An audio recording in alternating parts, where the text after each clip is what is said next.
Bert! Get him! Yeah! Ron Babe was right.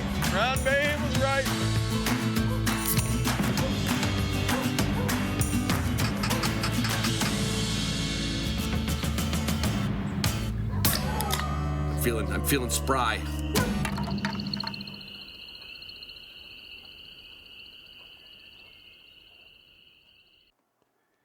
Hey everybody, it's Ron Bain with the Hunting Dog Podcast. It is the 7th of May.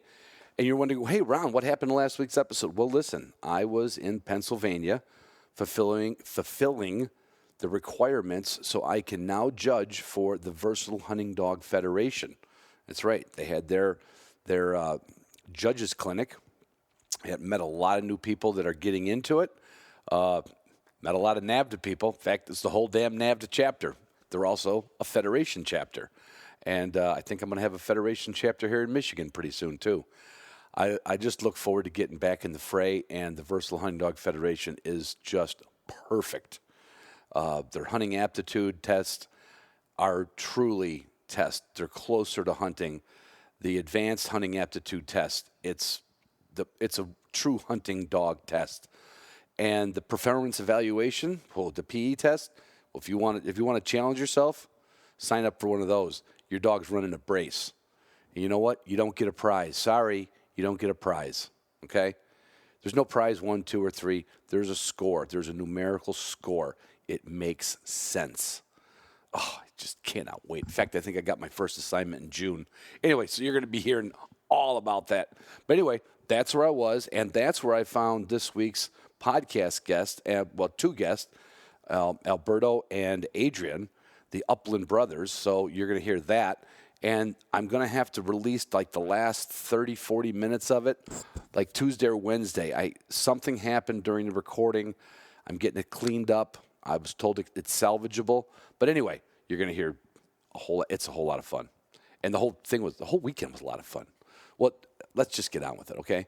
My title sponsor, Onyx, who takes care of everything I do, from the Hunting Dog Podcast to the Upland Institute to you name it. I can't even tell you. Even my new, it's just too much. It's just really, I mean, besides helping me navigate through the world of podcasting and everything else, they help you navigate to your next hunting spot, fishing spot, surfing spot.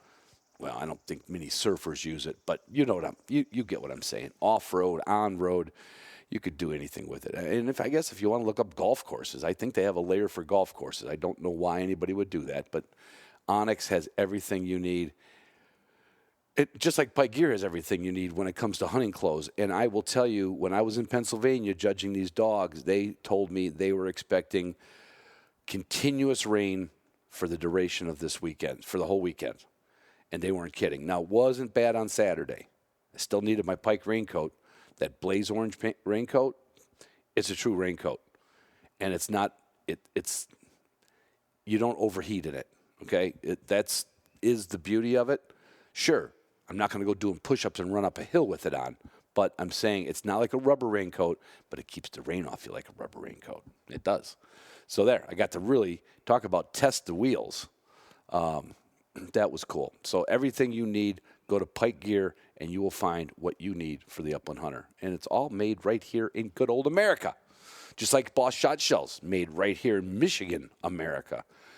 The only copper-plated bismuth shot in the universe. We are also, my buddy Ty Webster, B3 Ty, and myself are going to go down to the Boss Ammo plant in Bridgman, Michigan on the 2nd of June. It's a Friday. It's going to be afternoon from 4 to 6 or 3 to 6. I think you can safely get there at 3, but I think it's going to be listed at 4 to 6. You can get a little plant tour. You can buy your shells for the year. You can come see me and Tyler. You can try to take us on a cornhole game. We're going to have some cornhole games set up. And Boss Ammunition is going to be cooking for us. So probably be burgers and all that kind of stuff and brats and, the normal stuff that we just love. And there will be beer there. Now, I don't know how much beer I'm going to bring. If Leinenkugel comes through, I'll bring a beer for everybody. If they don't come through, I'll bring enough beer, but bring your own beer. I mean, especially if you want something esoteric. But anyway, it's going to be a real lot of fun. And Boss Ammo, we can't thank them enough for putting this on. Gives us a chance to get together, and it gives some of our listeners who are in driving distance a chance to really see what makes Boss special.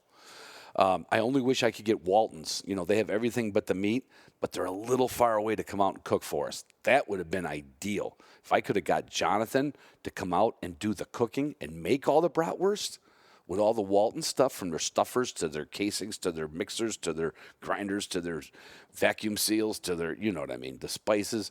Go to Walton's, get their catalog, and you will thank me later. And just rate me. I've got a great discount for all listeners and even greater discount for Walton's Patreon patrons. You know what that is, Patreon patrons. You know what I'm talking about. Gunner Kennels and food crates. Well, you know what? I will bring a couple of Gunner Kennels with me, because I know a lot of times people are like, oh, Ron, I thought you were going to, I'm not going to bring dogs, okay? It's just too much stuff to do, too many people to see. Don't have time to pay attention to dogs. But I will throw a couple of Gunner Kennels in my truck, and I'll throw the food crate in there just in case you haven't seen it and you want to see it. It'll be there, okay? I'll have my Garmin stuff. Hopefully I'll have my deck box put together. Decked is no longer a sponsor, but that doesn't mean I don't have a deck box. And I've got a new truck. So I bought another Dodge, and don't be making jokes about Dodges, okay? I can tell you a funny one later. But so my old Dodge, my 2015 that I bought for work, I never even drove it the first 5 years I owned it, or 6 years. What is it? I probably didn't even drive it for the first 5 years I owned it. It was a work truck. It was a nice truck. It had all the gadgets, all the gizmos, you know. And when COVID came and we closed down, I took it over, and lo and behold, the engine went out. Well, I had a lifetime engine warranty. So they put a used engine in it because of the miles. It had 240,000 miles on it. I just ran it damn near another 100,000 miles, 334,000 miles, and the transmission finally went. Now, it didn't go out like, boom, I was stuck, but it was shifting hard, and I brought it to a dealer, and they're like, yeah. They even suggested, look, you put a used transmission in here, but, everything else on this truck, everything on that truck has 334,000 miles on it. So you know what? I need a new truck, and I got it. I bought another Dodge. I found a 2022 that had, it was a new 2022. It was from last year. It didn't sell. It was at a dealer, and the dealership near me found a dealership that had one on the lot, and they swapped something for it. And the whole point being, look for the Dodge slate gray four-door pickup truck when you get to Boss Ammo. And if there's two Gunner Kennels in it, you'll find me in it, near it, or around it. And then you'll know, oh, there's Ron. There's not everybody knows what I look like. So you're like, I wonder who Ron is.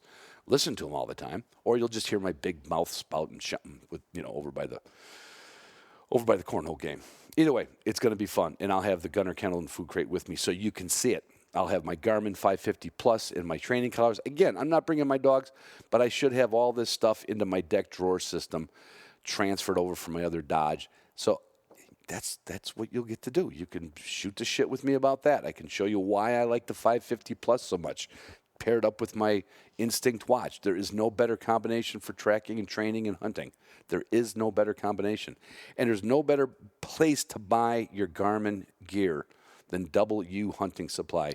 DOUBLE, W, not W. See, it's DOUBLEU. So it's DU Supply, which is counterintuitive because you think you're looking up Ducks Unlimited, but it's just the way it works out on the internet. Anything you need in the hunting dog world, you can find it from there. And anything you need in the food world, well, you know what it's going to be. It's the only food that's in my Gunner food crates is Purina Pro Plan. It's the only food that goes in my dog's stomach. I don't change formulas. I stay with the Pro Plan all year long. I regulate the amount of food they get in the summer. Try not to let them get fat. I don't exercise them too hard in the summer. But I don't change their food. Why would I do that? It's called portion control, which I'm not particularly great at, especially when it comes to beer. But Purina is great at making food that takes care of your dog, just like Canine Athlete is great at making supplements for your dog. The Hydrate and Recover I would say that's the most important thing they make because it can be part of your everyday training. When you're out running the dog this spring and summer and hunting season, you want to put some of that in your water bottle, and it's going to help them do a lot better because it's just like it's like a Gatorade compared to a water. I mean, water will keep you alive. Water's been keeping dogs alive for hundreds, thousands of years, but just like people. We like a little something extra, a little boost, a little glycogen, a little whatever it's called. And Canine Athlete has that for you and your dog. And it's got focus and energy for you. Wilderness Athlete is the parent company of it. And I am on their joint supplement right now. My knee is getting back. Oh, I'm losing a few pounds from jiu-jitsu. I feel like spring has sprung. And there's a spring in my step. Can't wait. I can't wait. Yeah, I can't. I should just stop this. Did I tell you? Did I?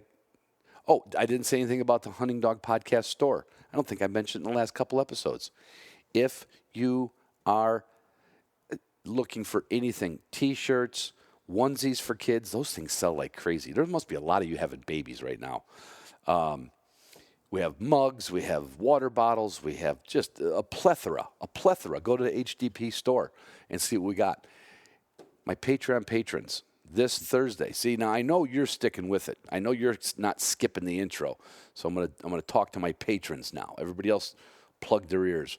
This Thursday, the 11th of May, we'll have our next Zoom room. We do that about every 3 weeks. We get together, we talk training, we see who got a new dog. We just do a little bit of everything. We don't talk about politics, and we don't talk about religion, and we all stay friends. And that is one of I think, the best benefits of being a patron of the show. You also get the weekly updates on Zuka, my little female. You see her progress and or lack thereof sometimes. We do that for Patreon patrons, as well as extra content with me and Ty Webster once a month to get together and shoot the shit.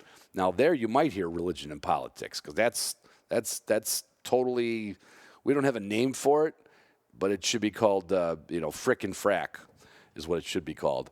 And patrons get that as well. So there's a lot of stuff you can get for like $10 a month. I mean, and you can even join at $5 a month too. You get most of that stuff.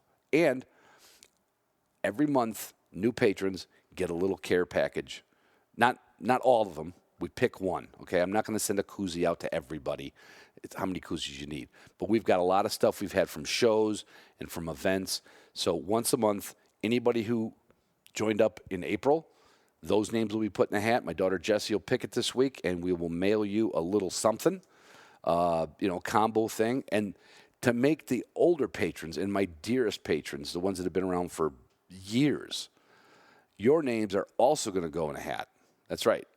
And once a month, some bigger items, some nicer items are going to go for you. So once you're in it for a month, you might not have won. We don't get that many new members in a month, but your name's going to stay in the hat with all we call it the alumni, the Patreon Hunting Dog Podcast Patreon alumni, and there's going to be a monthly giveaway for those as well. So there. Man, I don't know if I covered everything. Did you look at the Upland Institute yet? It's training season. Well, I don't know what you're afraid of, but if you really want to get a dog trained, you've listened to the podcast I've done with Justin, don't dilly-dally anymore. You don't even have to have a brand new puppy to do this. You can transfer this material to any age dog. But if you're getting a new puppy, I'm going to tell you right now, you would be a foolish person to not get the Foundations and Fundamental course. Yeah. All right, that's it. Babbled on enough. Enjoy this podcast. Like I said, the last 30, 40 minutes of it, I've got a sound issue, so I'll have a cut. And Tuesday or Wednesday, without me blowing your ears out with a 30-minute intro like I always do, on probably Tuesday, I'll release the rest of this interview with Alberto and Adrian, the Upland Brothers. It's going to be fun. This is one of the episodes that I will re-listen to. Talk to you soon. Bye. All right. Hey, everybody. It's Ron Bain with the Hunting Dog Podcast. I am on a Zoom call with Alberto and Adrian. I see. I know it. I'm looking at it phonetically. Malvarez. Yeah, Perfect. you got it. Alvarez. I did it. Um, there are a couple of just I don't know how to describe it. I met them this past weekend. I went out to the Versatile Hunting Dog Federation Handlers Clinic, which is one of the requirements of being a judge for the Versatile Hunting Dog Federation. And with my experience in judging, Jeff wanted me to come out there and go through the course just to dot all the I's and cross all the T's. And so I got to do that, and I got to meet Alberto, and then I got to meet his brother Adrian. And I could just tell people it's kind of like when you meet a girl and you get smitten. You know you're not going to ask them out, but you just get smitten. So because meeting young people, and I'm not a recruiter. I don't really preach R3. I like people to get into it because not because someone said, hey, you're at home and you're watching too much television, why don't you come out? But you two have a really interesting story, and I'm going to defer to the older brother, Alberto, who is also enrolled in the program now, right, for being an apprentice judge. That's right. Yeah. Give everybody your backstory, because not a long time ago, you guys weren't shooting guns or hunting birds or anything else. What's the backstory? Right. So, we came here to the United States back in 2010. My brother was 10 years old. His underwears were about 5 inches wide. Now it's only 6. And then, we just kind of, started getting acclimated with the States and all of that. We came from Cuba. We were born and raised there. I was about 16 when I came here. My brother was 10, so we're about 6 years apart. And then, after a few years of being here, I wanted to do some hunting. I got into deer hunting. I went out, got my license. After doing deer hunting, I wanted to, actually my high school math professor or teacher told me, hey, you should come out and try some pheasant hunting. And so we gave that a shot for about one time, and it was fun, but we didn't have any dogs. I didn't have the means to have dogs or anything like that. So, fast forward 4 years deer hunting, I loved it. And I tried to get my brother into that, but up in the tree stand, he would get bored. He didn't he didn't get to shoot a deer. He came out quite a few times, but he would get bored. So then my friend was like, hey, we should try pheasant hunting. Now this is 4 years later. We have a little better economic situation, better housing, so we're gonna actually have a dog. But I went out there with the intent of having some fun, hunting pheasants in the morning and then going for deer in the afternoon. Then actually, the one day we went in the morning, my wife came out with me. We were just walking through the fields, actually got into a pheasant. We're running behind it and finally flushed up. So we ended up shooting it. We got it. We had a ton of fun just with the one bird. And then on the way home, I told my wife, hey, do you want to get a dog? And for my wife, that's like, yeah, are you kidding me? I mean, she just loves dogs. So then I was like, all right, Google best pheasant hunting dogs. And we're driving home now. We have probably about an hour driving home. And she started Googling. And then she gets like a list of dogs. And I started looking at the pictures and I'm like, that one. It was a German Shorthair Pointer. I honestly didn't know anything. I didn't have any background, energy levels, any of that stuff. I just looked at the picture. There was a list of best pheasant hunting dogs, and that's the one that I liked. I told her, all right, go and look German Shorthair Pointers for sale on Google. She did that, LancasterPuppies.com. This is all while you're driving home. This is all while we're driving home. This correct. is called impulse purchase. Yes, correct. This is a total, this is like a total, it's like going out to get furniture. Like, we ought to go get an end table too. That's absolutely right. So, I mean, I honestly, I wasn't looking for like the best dog or anything like that. I just wanted a dog to go and shoot some New Jersey pheasants. They're Yeah. stuck from the night before. They're plenty of dumb sometimes. So, I just wanted a dog to go hunting. Nothing else. And so, honestly, I should have done some research, but sometimes, like my brother says, sometimes I just show up. Like the day I bought my truck, I just showed up with a truck in the house. That was about it.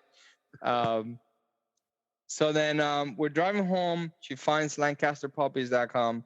She's like, "Hey, here's one. It's $300. It was in PA. We live in Jersey, so it was probably like 2.5 hours away. It was an Amish dog. We reached out to the person, never replied. The second cheapest dog was $400, and that ended up being Lila." Not only did you just Google best hunting dog, Google short hairs near me. It's like looking for a gas station when you're out of gas, and then you also started from the price point. You're like, oh, let's call the $300 one first. I mean, you're like, that flies in the face of what, like, as you've probably learned now too, it flies in the face of, usually ask somebody where you got their dog from, or you get involved with a club, and you just, on the way home, it was like, so if the $400 dog didn't answer the phone, were you going to go to $450, or was that too much money? Whatever cheapest one on the list was, and that just happened to be that way. Now there were some $1,500 ones that I didn't look at. I can tell you that for sure. And I don't want to fast forward the story because it's a great story, but when you told me that when we were at dinner the other night, I was like, oh, we got to have some fun with this and tell people this story, because I've always said, the German Shorthair Pointer is probably one dog that you could buy in a parking lot of a Walmart, and it may not be a great dog, but it certainly has hunting instinct, right? I mean, and somebody could pick that apart and say, oh, no, there's some bench ones that haven't hunted for years. But I mean, in general, the German Shorthair Pointers, in fact, when we did a Onyx thing the other night, I said, my recommendation for first time, for one, you could find them. Like, how many, when you started Googling, there was probably a list of dozens and dozens, even in your neighborhood, right? Not neighborhood, but in your neck of the woods. Yeah, there was a good amount of dogs in the list. All of them were from PA.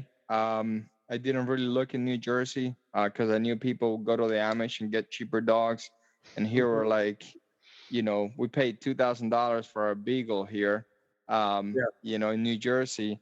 So I figured I'll just go to PA and find a cheaper one. But there was a good amount of dogs in the list. I honestly, the way I saw it, a dog was a dog, and I just wanted to go hunt. I honestly didn't put any thought into it. Which, if you actually, spend some time with me, I do a lot of research now about a lot of things that I buy, but I certainly didn't do that with the dog. As my buddy Roof says, you didn't do dick. Now, I want to get to Lila. That's the dog's name. But so when you got this, this happened in one day, right? You found it and you drove and got it. Now, you got to bring home. How old was Lila when you brought her home? How many weeks old? She was about 12 weeks. She was from a family of an Amish family that had a litter that usually in the past they come and pick up. Somebody will come and get them all together. But this year the person didn't come. The lady was expecting a baby. She needed to get rid of the puppies. They were about 12 weeks old. So when she came home, she was 12 weeks old. A little bit on the older side, usually pick them up around 8 weeks. Yeah, I'll tell you, I like a dog that's a little older because, they usually, depending on where they were raised and everything, they got better bladder control.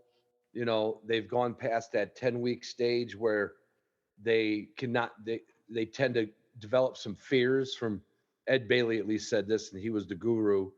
From 5 to 10 weeks, puppies can develop a lot of fears because they're mobile. They can get into trouble. They can be afraid of things. When they're really young, their mom takes care of their whole world, and there's really nothing to be afraid of.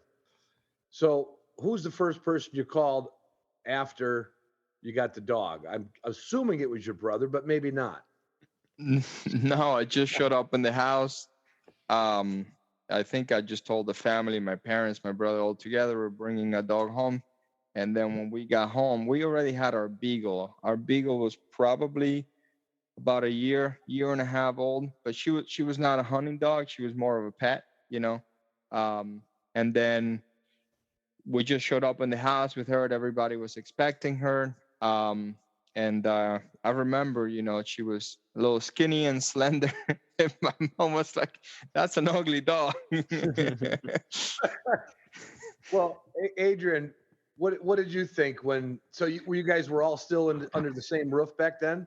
Yeah. So Yes. I was living with my parents then. I was in college, and I remember my brother usually impulse buys sometimes, and this is one of the times that he did impulse buy. And when he got the Beagle the first time, um, my mom at the time did not want any dogs in the house, and one day he just showed up with the Beagle. So this time he did it again, but I'd never had any experience with hunting dogs. I didn't even know they existed at this point. So I never even saw a German Shorthair Pointer, and when I saw Lila, I was like, wow, she's ugly. She was leggy and skinny, and her head was big and out of proportion. It seemed like, oh, she was ugly. But and she was a little bit afraid coming in as well. Getting used to everything. But you could tell after the second, third day, she started switching around her demeanor, and she started really, accommodating around the house. Was there a moment where you said, "Hey, how come my big brother always gets to do all this shit and I don't?" You know? Yeah, honestly, that's the story of my life. When growing up, I'm like 10, 11, 12. My brother's, older than me, so I was always watching him do this cool things, when I was a little bit younger and I wasn't able to do that. So yeah, definitely. Yeah. So what was your all right? Now you got Lila home. I Mhm. didn't realize you didn't tell me when we saw each other this weekend. You had bought a beagle. Did you buy it to hunt or did you just buy a beagle? No, I just bought a beagle. I looked at maybe the possibilities of hunting at some point, but never really got into doing it. So, but it wasn't the main purpose. Getting a hunting dog, and she was just Lily's just her name is Lily. Lily's super sweet, and everybody loves her. Um, and it was not the purpose. We did not get it for hunting purposes. So what was your process now that you already had the beagle? Did you have a crate for the dog? I mean, did you have to go to PetSmart and pick up a bag of food on the way home too, and a food bowl? I mean, like, how prepared were you not for this adventure? Actually, I was not prepared at all. So Yeah. Oh, there's a surprise. yeah. So I think we had a crate in the house for the beagle, but I don't think Lila slept in the crate the first day. We just put a bed down for her, and she just slept pretty good. Honestly, like you said, we were pretty lucky because she never really had any accidents inside the house. Maybe Wow. because she was already 12 weeks old. So we just, would take her to the backyard, let her go to the bathroom, bring her back up. She never really had any accidents in the house, so that was pretty good with her. We didn't really struggle there. Oh, that's good. But Yeah. did later on? I mean, because you've traveled, the dog had to get used to being in a crate in a truck, and that's a lot for any dog, right? They've never been in it, Hmm. and I'm sure the Amish farmers weren't crate training the dogs and putting them in car rides. Was the car ride? Did she get sick on the car ride or anything, or did she do pretty good? No, no, not at all. She actually, when we got her, my wife brought her on her arms the whole way back. I would think it was a little bit cold. She was all wrapped up. Um, but as soon as I got her though, I said I definitely want to train this dog. I want to hunt with this dog. So as soon as I got her, I started jumping into YouTube, Googling stuff, reading about training a dog, and instantly I heard about crate training, the importance of it, and so I Yeah. immediately started crate training her and all of that, and it actually went pretty good. Um, she was pretty obedient, I would say. She didn't put up a fight for too long, and she did pretty good at the end with the crate training and all of that. And then we just moved on from there to starting to get her like bird intro. I found a lot of videos online on YouTube about like how to deal with puppies and how to get them into intro for with a bird for the first time. I Yeah. did the gun intro myself. My brother helped me out with some of that too. So little by little, when I actually got her, I've really put a lot of thought into it and a lot of time into training and making sure she was well trained. Once you got her, you put your foot on the gas then. Yeah, But yeah, up till then, it was just a drive in the country. yeah, yeah. Yeah, Adrian, I'll ask you too. Now, always, the younger brother. I'm the youngest brother in the family. I don't have an older brother, but the my older siblings always said I was spoiled because I could do whatever I want. Kind of sounds like Alberto got to do whatever he wanted. But did you learn? Did you like follow in his not in his footsteps, but were you like when he started learning to shoot a gun? Did you want to learn to shoot a gun? Because I'm going to jump to your guys' YouTube channel. You guys aren't bad shots for not being at this for a long time. What was your thing with just learning the guns and everything? Yeah, so my brother and I used to hunt when we were in Cuba, but we used to hunt doves and any other, birds with single pellet guns, like air guns. Hmm. So I already liked hunting birds since I was little when he would take me out. But when we moved to the United States, I didn't really have that exposure anymore. Right. You grew up in it was a whole different culture, right? I was in the city. We had this understanding from Cuba that if you go outside in the United States, you get shot. So that's kind of what the It's media would true in tell us about then. 5 different places, but Yeah. Yeah, so I wasn't out much at school and back, right? But fast forward to how I got involved into upland hunting. It's actually a funny story. It was in the middle of COVID. Now, my brother and I had talked, he had taken me to help him with training a little bit, but I didn't have a shotgun or anything. I didn't really shoot. Sometimes my brother would take me to do clay shooting. I actually Mhm. have a one of my first Instagram videos was me with a gun and I could barely hold it. I was 11 or 12 and I could barely hold it. But uh, until COVID, actually, it was November of 2020, I believe it was, and uh, my brother and I had COVID, and then my whole family had COVID during that time, and we were all stuck in the house. And we recovered for like a week, and then my brother was like, you want to go out do some pheasant hunting with Lila?" And I was like, "Sure. I mean, we're in the house, right?" And I remember it was in Clinton, New Jersey. We go and we're walking. It was late because we didn't want to go an opening light, and in New Jersey, uh, essentially everybody is at opening light, and then they leave afterwards. So we went, you know, 9, 10 a.m. so that we didn't get in contact with anyone else. And I'm walking through fields for the first time with the dog and my brother and his wife, and there is no birds for about an hour or two. I'm already feeling the symptoms of COVID. I'm tired, all of that. So 2 hours in, really tired, nothing. I was a little disappointed. But on the last pretty much 30 minutes, I remember Lila goes on a point, and I've never seen a pheasant in my life before. And that thing flushes up, and I take a shot, and I think my brother takes a shot too. And it goes down, and I remember the adrenaline pumping through my through my shotgun in my hands, and I was like, "Yeah!" And until then, that's where it all started.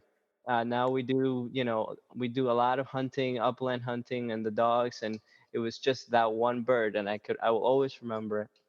Yeah. That, I know when Alberto was telling us at dinner about he was talking about your, what would you call it? Your jubilation when something good happens, right? Yeah.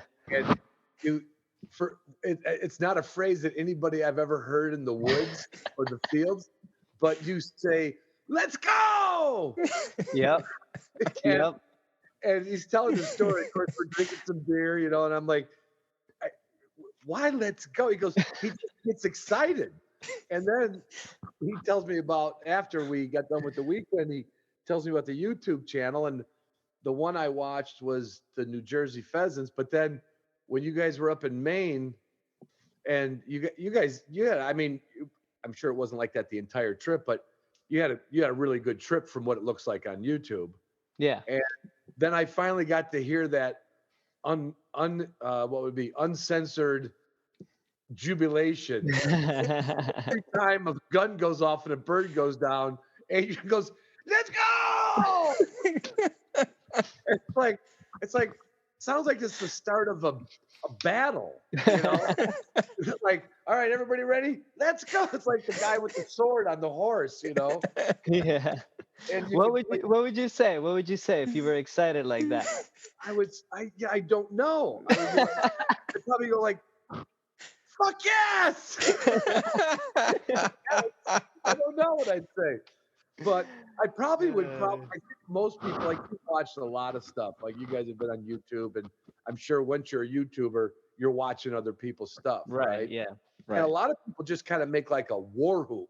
They're like, "Woohoo!" Yeah. But you put words to it. I do. I get excited. Um, It was quite funny. He's always been like that. You know what I remember from that day? It was so exciting because we had already done all of our training for the summer. It was COVID time. I still did my NA in the fall, so we had just finished NA when my brother got out. And I remember after he shot the pheasant, because he shot that bird and it was going down, but it was still flying. So I brought my gun up and shot it and finished it. And he looked back at me and said, "I can do 2 more hours right now." Which Yeah. is really funny. Now that is a natural bird hunter thing, because you don't get to do that, deer hunting, right? You get the one shot, right? Right. And when you have those long walks with nothing happening, boy, a couple flushes or a couple shots just puts all the enthusiasm back in it. But it's still, to me, I don't want to say it's amazing. I'm sure there's a lot of people that have come from other places or just from the city and moved to the country, but to come, like a whole different culture and just immerse it's like you guys self-immersed in it. Like, nobody, like your dad didn't drag you to it. You guys just immersed into it. I want to get back to Lila a little bit. So, when you mentioned the NA test, Alberto. Mm-hmm. So did you start?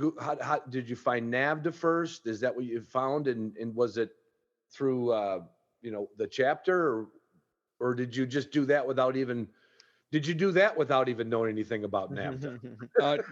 No, I didn't. So I read some stuff when I was Googling, and a lot of people on forums would say NAVDA. I didn't even know what it was. I bought the green book. I started reading the book, the really old book that everybody talks about. Yeah. I started reading the book and doing some of the stuff there. I remember like the book saying like, like this sort of things you do with the dog, they're explained, but they're not in any specific order as to what you need to do first and why not. But I started doing the bird intro, and then I wanted to get my dog pointing, and I got to a state line. And in the state line, I was there like almost every afternoon because we were working from home. So after 5 o'clock, I was done with work. We'll load up the dog in the back of the car. My wife and I would drive an hour almost every day, go all the way out there to the field because we actually live a little bit into the city, and we'll do a lot of training then. So then I met Don Todd, which is the president of our BHTF chapter. Right. He met me out there, and he was a member of the Pocono Mountain NAFTA chapter. And he was like, yeah, he saw me a couple of times. Then he came out, helped me out the one time. He put some pigeons out and traps, and actually it was chuckers and traps. And he saw my dog, and then he's like, you should try to get an NA title on the dog. And I'm like, what is that? And and then he explained. know. It sounded cool, NA title. I'm like, oh, that's cool. So then he said, you should come join our chapter. He sent me information about the membership, and it was about 2 hours away from me just to get there. I went there for the first time. Everybody was super nice. I met a lot of great people there, which a lot of them are really, really good friends of mine now. And then I hit it off and I started training and training. Thankfully, though, Lila had papers, because when they gave her to me, she had AKC register papers, but she was never registered, so I had to register myself. Right. That's why her name is Lila V, because when I did the AKC registration and it asked for a name, I just put Lila, and then the system automatically gave me a V for Roman letter 5. So her name is, every time I have a test, and it would have been UT later on when we did it, or NA. Everybody asks me, is it Lila V or is it Lila 5? And why? Why? Yeah. So that's how I found out about NAFTA. So, and Don was at the weekend. Don was one of the guys that's like my age kind of guys, Mhm. Now, did you meet him out at the state? You just run into him at the state lands? Is that how you ran into him? Yeah, I ran into him in the field one day, and he was running his dogs. He had a Griffon at the time. My Beagle was hanging out with us, and somehow my Beagle loved his Griffon. They were always playing, and so then he started talking to me. I think I'm pretty conversational, and I really enjoy talking. And Don is the same thing, so we just kind of clicked, and we started seeing each other out there in the field very often. And then that's when he started helping me out, told me about the NA test and all of that. How did Lila's NA test go? We got a 104 prize 3, and that was all my fault. Well, no, I mean it's not always your fault, but But it was. Did you drag your brother to it, or did you go solo with that one? No, I went with my wife. She got fours and everything, and she got a 1 on track. So that's why it got me down to 104 and prize 3. But what happened was I took her out of the truck really, really early. And I was making her sit, and then the person in front of me took a while, and I basically just threw her concentration off. And so when I got her into the tracking, she was not the greatest at tracking in the trainings, but she was not a 1. She actually does pretty good tracking pheasants. But I threw her concentration off. I didn't know any better. I was so pumped up. The field had gone perfect. I knew she would swim, so the only thing we had to get through was the track. And I got her up to the track. She smelled it, took some step forward, went back around, came back, smelled it again, took some more step forward, and kind of circle again. Never really made much forward progress. I acknowledged it a couple of times. Yeah. And I'm like, what is this? This has never happened to me. And so they said, all right, lift her up. And that's how we ended up with a 104. I tell you though, I almost cried on the way home. I have put a lot of time into that. I almost cried on the way home. I almost cried on the way home from my first NA test, but I cried just because I passed. I think mine was I didn't understand how the prize categories went along with the score, which is different than what we do in the federation testing. It's just numerical. Right. And I remember, I think it was like an 80, I want to say 88, 89, something like that. But it was a prize 2. But I didn't understand how the numbers worked, right? And I'm like, okay, well, I passed, right? And I barely passed classes in school, and I probably rarely ever got 86 points on a math test. But I thought I was pretty good. And then they read somebody else's score, and their score was much higher than mine with a lower prize, like yours. Mm-hmm. And I remember driving home going, they screwed up. But I got a prize 2, and that other dog got a prize 3. Oh, I can't believe they screwed up.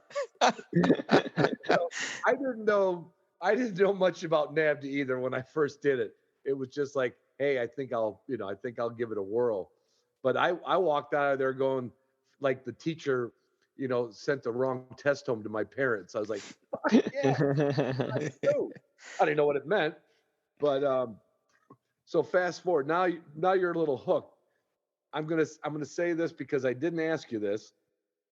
Tell me you didn't re-enter her in an NA test. No, I didn't. I wanted to, but I know you want to, but I mean, yeah, I didn't. But so with Don in the chapter, did you like say, okay, I'm getting ready for the next thing, or did you just hunt her for a year? I just hunted her for a year. I did notice though, like when I started there, it was probably like late May, beginning of June, all the way down to September, which is when our test was. I had a much better dog, very well trained for a puppy. She was 12, 13 months old in September. Um, so our first hunting season was a blast. Oh yeah. I mean, we shot, it was my brother, my high school math teacher friend, which is like a father to me, and another high school teacher, which is a good friend of ours. Um, so them two, my brother and I, and we shot like north of 75 pheasants for her in New Jersey that season, all together. But she likes to hunt. I mean, that's the one thing about her. She loves to hunt. I mean, I think most dogs do, but she might take it to another level. Yeah, that's her life. I mean, like that's really her life. So Adrian, you were on a lot of those hunts with your brother and the It was pretty cool. You had some teachers that were like, I don't want to say mentoring you, but kind of like, hey, let's do it. Like, was it you talking to the teacher saying, come on, let's go? Or was it teacher saying, hey, are you and your brother going this weekend? Did they have dogs too? No, they didn't. So I started deer hunting with them. So we were deer hunting together from back early. And so when I got the dog, they were ready to go pheasant hunting. And so they came out. Funny though, after the first season was over, everybody wanted a dog after that. So I wanted a dog after that. my brother wanted a dog. My friend, both of our friends wanted dogs. One of them got one. The other one got on a list to get a puppy, and just things never really worked out. He couldn't get another one, but it was one dog, and the next season it was 3 dogs. So Adrian, so this season where you got all these birds, were you what was the word I used? Jubilant on every one of them, or does after a limit does it dial down a little bit, or do you just get that excited every time? Well, think about it, right? I hunted the season before that, and we shot a lot of pheasants. And you got to wait the whole year to do this again, right? And now we're thinking, because we had hunted. So the video you saw was in Maine, but the previous year we hunted in New Hampshire. And the previous to that was the pheasant hunting season that my brother was talking about with Lila and 75 pheasants, which that was my first ever hunting season as well. And it was just a blast. I mean, I got a gun. I started, loving the sport. So then it's New Hampshire time, so the previous to Maine, and my brother and I and Don and a couple other friends go up to a cabin up there, and we are trying to figure out these birds. I had never hunted grouse. My brother had hunted in Vermont the year before that, and I don't know what I was getting myself into. But every time you get into a grouse, it's just like a trophy because I've soon realized how difficult they are to hunt, to stay, and especially to get a dog to work that bird and not overpressure it, be subtle enough that you can get to it. You quickly realize that it's difficult to hunt those birds, and every Yeah. time I tell you something, every time I get excited with those grouse. No, I think it's, I mean, the other thing I will say, when people are out in the woods, if they see a bird, like, it's kind of traditional to just yell bird or grouse, so Yeah. everybody else gets their, because you could just get a flyby shot or something. Right. Yeah. But yeah, I just wondered it doesn't seem to wane with you. It just seems like it's just that exciting I mean, and it's Yeah. fun to watch. It makes watching the video, it's, you could just see the, I don't want to say the brotherhood of it, because you call it Upland, Upland Brothers. Yeah. I mean, it just, a lot of people do a lot of videos, and it's walking around, and you guys have the head cams on and everything, but you do some editing and you do some voiceover, and you make a pretty good video of it. And who started the idea of doing the videos on it?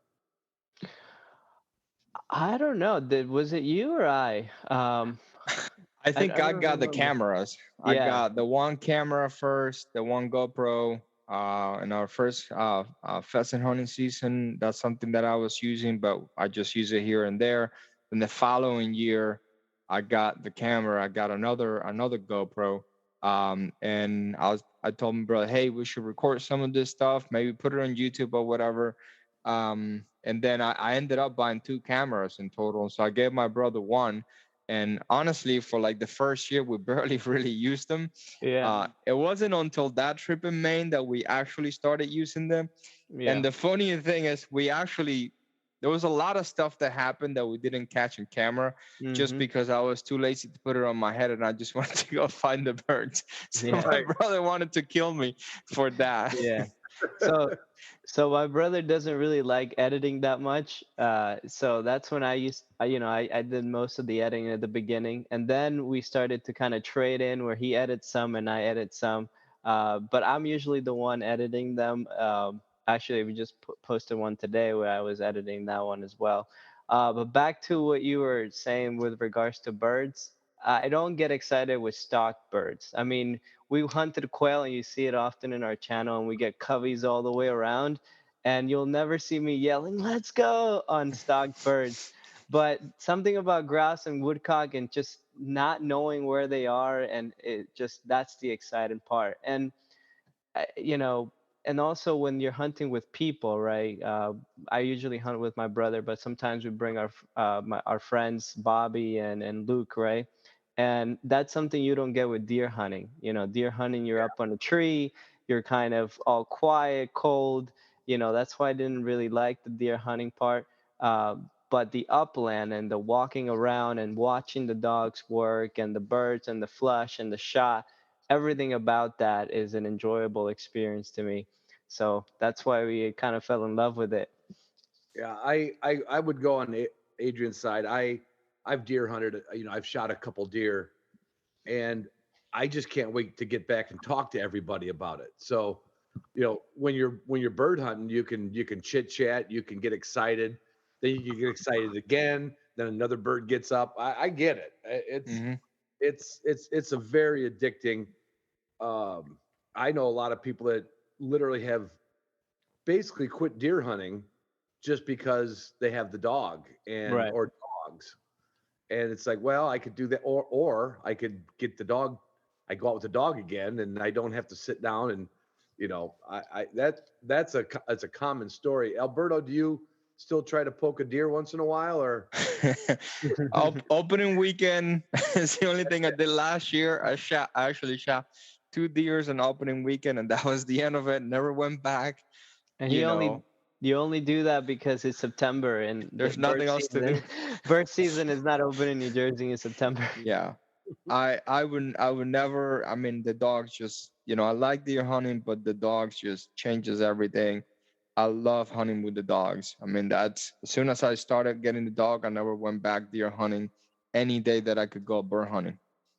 So Right. So, and I told you, if it wasn't for state stocked birds, that's how I got into hunting, living in Chicago. Friend of mine's dad hunted, and we got into trap shooting. And then we didn't Google back then. We had magazines we had to read and everything, but I found out about a state release program. And me and my buddies went for, I'll bet you, at least 2 seasons.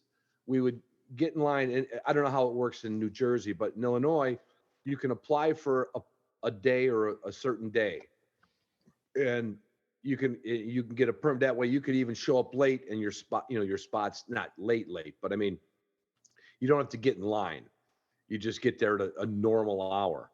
And then what we found out when we got to this place, there was a will call line, and the will call line meant like, when people are applying for, let's say, November 1st, and they're applying in June, 2, 3, or 4 people, something's going to happen. They got to work, they got a baby coming, who knows what. So there was always like a few spots open. And when we found out about that, I think half the reason we fell in love with bird hunting was we'd get that one day we could go. But when we found out there was a will call line, we would go down the night before and be the first or second car in line, even though we knew there was a pretty good chance we might not get to go hunting, but we could all be together. In my buddy's old, he had his grandma's Chevy. It was one of them 61 Chevy with the flat wings. I mean, the vehicle was huge, just huge. And so for us, it was a case of beer and a chance for all of us to sit in the car and drink beer all night. And then in the morning, if the guy came by and he said, yeah, we've got 3 openings and you got 3 guys, and we got to go pheasant hunting. And we did that for I'm going to say 2 years. It might've been more, but at least 2. And in an area like that, with all the other people out there with dogs and birds flying, we always managed to scratch down a few birds. And I remember the one day that was kind of like the day with the dog, like you guys are talking about, when you tie the dog into it. We came back to the check station at lunch to get I think they always had sloppy joes. And I think we each had a bird maybe, and it was a 2-bird limit. And this older guy, kind of like a Don, came up to us and he says, hey, it looks like you guys are, short a few birds. We're like, yeah, we did pretty good. And he says, well, my dog would love to go out and do some more work, but I've already got my 2 birds, which, on a state place is not that hard to do, Mm-hmm. And he said, do you guys want to go back out? And we're like, yeah. Yeah. And my first dog that I ever saw on point was a German short hair. And I always remember it was just a typical big, beautiful male, right? Just gorgeous dog, and real traditional, liver and tick, and with big spots on it. And we know more than, we went down to one of these little parking areas and we walked in there and his dog goes on point. And our friend, we had never seen it. We saw people out hunting, but they space you out, down the roads, like 2,000 acres. And we see this dog go on point, and we literally, like, the guy says, all right, walk up and look for the bird. And we, like, I think there was 3 of us were like, what do you mean walk up and look? And he goes, there's going to be a bird in front of the dog. Now, even released birds can run and everything. I mean, they're not the worst thing in the world. But this bird held, and that dog didn't budge. And I remember missing the bird. I think David, my buddy, hit it. I couldn't take my eyes off the dog. We're walking up, and I'm like, the dog is not moving. Like, the dog is. That was it, and that was the thing, And I say now, I hunt for the friends and the friendships. But when you see the dog work happen, that is it's the gravy, on the potatoes. Right. But still, for me, it was always just my friends. We're having fun. And then when that one guy, just like a Don, said, hey, you guys want to go out? My dog could use some more work. And then we all ended up getting another bird. And that was it. My goal was to have a dog one day. And I talked to my roommate. I said, we got to go down to see, I took a worse path than Alberto did. I told my buddy Frank, I said, let's go down to the pound and find a dog.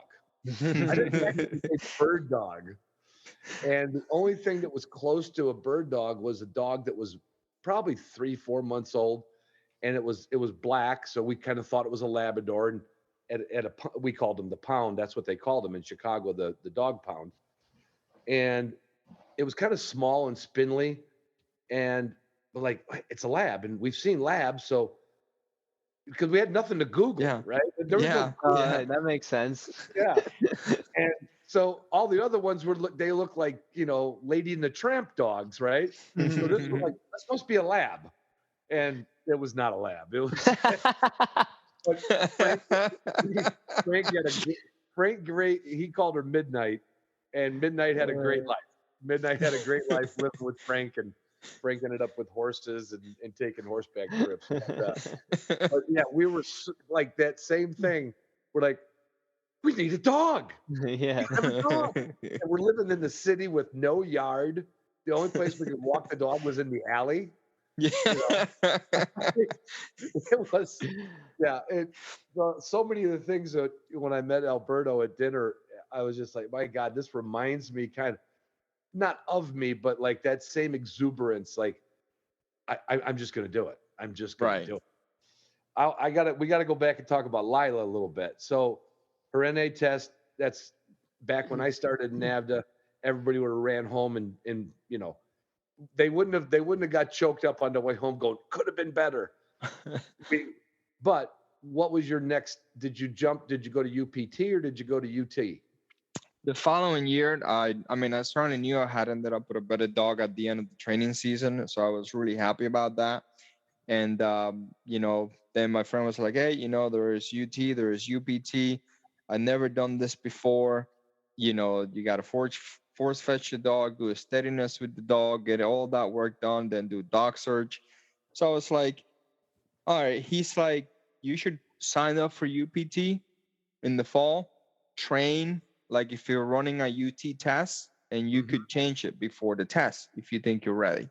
Yeah. So, I said, all right, I'll do that. A lot of people looked at me and said, well, if you're doing UPT, you might as well do UT. But I was like, I just kind of stay with that because I feel like that I was a little more comfortable doing that. And I did train. I trained all the way through. I did same thing. All the steadiness work was with my first dog. Was all watching YouTube videos on how to do steadiness and all of that. Videos. Yeah. It worked because she steady up. And same thing with the force fetch. I was just doing the force fetch myself, just watching YouTube videos. Never really talked to anybody on that. So I got it all steady up, and then it was time to do dog search. And little did I know, I started doing my dog search like in July. I think it was like mid-July, and the test was like the last week of August. So she started doing somewhat of a dog search. I think by the time the test came around, it would have been at max at 3 on a dog search. Now looking back at it, but I didn't do it from the time that I was supposed to. She always loved going into the water, and I would toss bumpers for her, and I would throw them far, and she would go. She really liked the water, so I didn't think I was gonna have a problem with that. But again, time came around. She wasn't really ready for a 4 dog search on a UT test. Everything else I thought was in order. So I was gonna go test her, and then she got sick. She actually went down with Lyme. Wow. Yeah, it was my first experience with that. I couldn't get to test her. Then at the time, Leo was already about 6 months old. Let's chop up with Leo. So yeah, where did now you and Adrian? Did Adrian go? I want to be Habbies on this one, because Did you go back to the same Amish farmer? No, I convinced him. I was strategic about this one. I went up to his room the one day, and I'm like, hey, because I wanted another dog already, and my dog was only a year and a couple months old, and I was like, hey, you want to get a dog? And then he's like, like we can get it in half, just we'll pay for it together. We'll train it, And then he's like, all right, we'll do that. And then I started doing some research. I reached out to like several breeders, and then I found Garbonita GSPs with Anita waste. And then by the time I had already started to get to know some people from the chapter, and I was pretty good friends with some of them. And I met Kyle Huff at the time. And then Kyle said, "Yeah, I mean, if you're gonna get a short hair, I've trained some of her dogs, and they do really, really well, and really highly recommend her dogs." I started looking at pedigrees. Now I'm looking more serious into a NAFTA bred dog, if you will. Then his pedigree actually had a lot of VCs on it. So it was a lot of like really good, well trained dogs that did really good over the years. Reached out to her. I told her, this is what I want to do. I want to get this dog. I'm going to train it. I'm going to spend a lot of time with it. I'm going to take him out hunting, NA test, UT test, and hopefully one day I could take it to the Invitational. So that was like my email out to her. This is what I'm looking for. And we want a male because we never had a male before. And I said, I was recommended by Kyle Hoff, and I threw his name in there. Otherwise, my name, I think, would have never made it to the list. But You might have just said, and but then she you said, was she Kyle. was great though. Yeah, exactly. She was great. She got back to me, said I have a litter on the ground. Actually, I have a litter coming up that's going to be a repeat litter. Puppies are going to be born in March, and we'll see what happens then. And we had pick number 4, and there were 5 males. And funny enough, we did ended up with the dog that we wanted from the very beginning. So however that worked out was great. And Did you guys get to go see the litter early on then, you and your brother? no, we saw pictures and videos. Yeah. Okay. Yeah. Pictures and videos. I can't remember. Anita, when she's not, I thought she was on the West Coast. She used to be down in Arizona. I think most of her training and years that she spent a lot of time into NAVDA and breeding her dogs was down in Arizona. And by the time we got the dog from her, she was living in Virginia, and I think she's down in North Carolina now. Gotcha. Yeah. Gotcha. So now you guys are going halvesies on a dog. And is it Adrian's turn to step up, or did you say I'll do the training and you just do the shooting? Well, I remember picking up the puppy, 8 weeks old, right? And he was the cutest thing ever. And my wife, at the time, girlfriend, went with me, and it was all big family. And we went in my brother's truck, and he was crying the whole way home. I mean, he's just such a big baby, and he's still such a big baby. And yeah, we get home, and now I'm really excited about the dog. And I told my brother he's gonna sleep upstairs with me, because there's two where we live. There's the upstairs and the downstairs. The downstairs has the access to the backyard, and I was like, no, he's gonna sleep upstairs with me. And that wasn't a smart idea, because he was a puppy and he needed to go in and out all the time. So I quickly realized that he probably was best downstairs. And so my brother took him downstairs, and then he started doing the crate training with him. And my brother was like, you should run NA with him, right? So now I'm getting into the NA, buying bird bags and all that stuff, buying chuckers, and I went and joined the Pocono chapter. And as new as I don't know what you call it, as new as an apple. What do you call it? I don't know. There's not a word for it, but they just say you were a newbie as new A as you- newbie. Yeah. That's right. Yeah, I remember. And he was, we used to take him to Clinton, which is that area where my brother used to train, and met Don. And we got him into birds, right? And the first time that Leo gets on a bird in Clinton, he was holding that point for 5, 6, 7 minutes. It was Like funny. he was like 10 weeks old. He was holding the point for 5 minutes, and we were just watching. And Don was there, and I was like, Don, what do we do? He was like, just let it be, let it happen. And then the bird then goes away, right? And he ends up tracking that bird all the way in really high grass, and he comes back with the bird. And I was like, wow, we have a really good dog. So that was really exciting. Yeah. Did Adrian, did you run the dog in NA then, or? Yeah, I did. Yeah, I did, and that was actually a big story there as well. Yeah. So, So so go ahead, go ahead. yeah, yeah. For what happened, going back to the story with Lila getting sick, on the same weekend, I was gonna test Lila UPT, and my brother was gonna test Leo on NA. Right, Leo was 5 to 6 weeks old.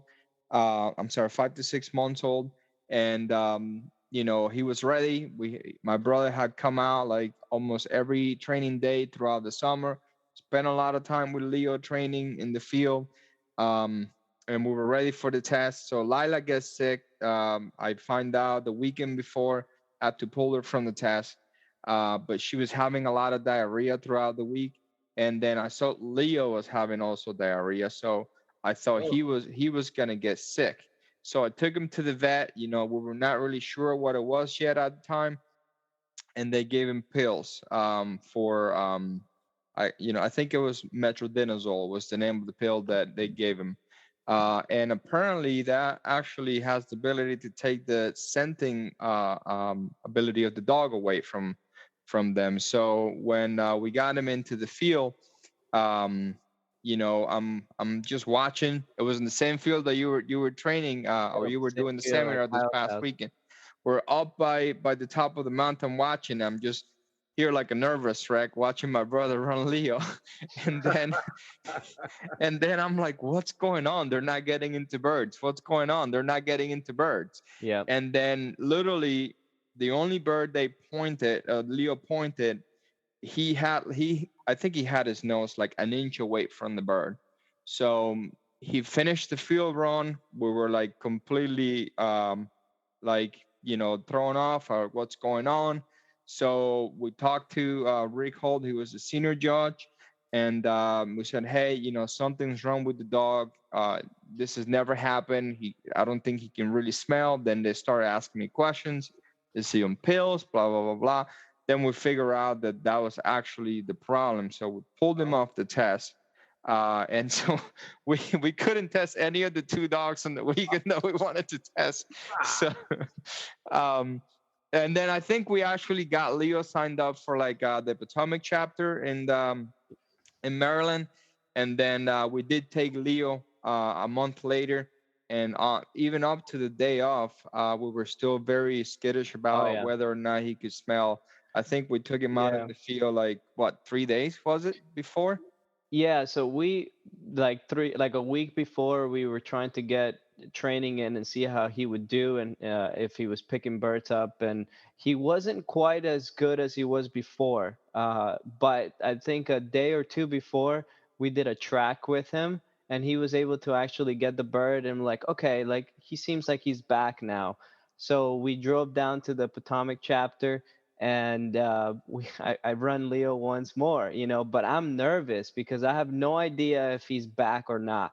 And I remember in the Potomac chapters, there was one field where you go straight and then you hook around to the second field, right? They usually put birds, one or two in the first field and then, one or two in the second field on the way back. And as I go, I'm going through the first field and I don't get into any birds. This is where I had an audio problem on my side. So to find out what happened to Leo in his second test, should be up on Tuesday without the intro, just straight up the rest of the podcast. My apologies. I love you guys. I love you girls. I love you listeners. I love you patrons more.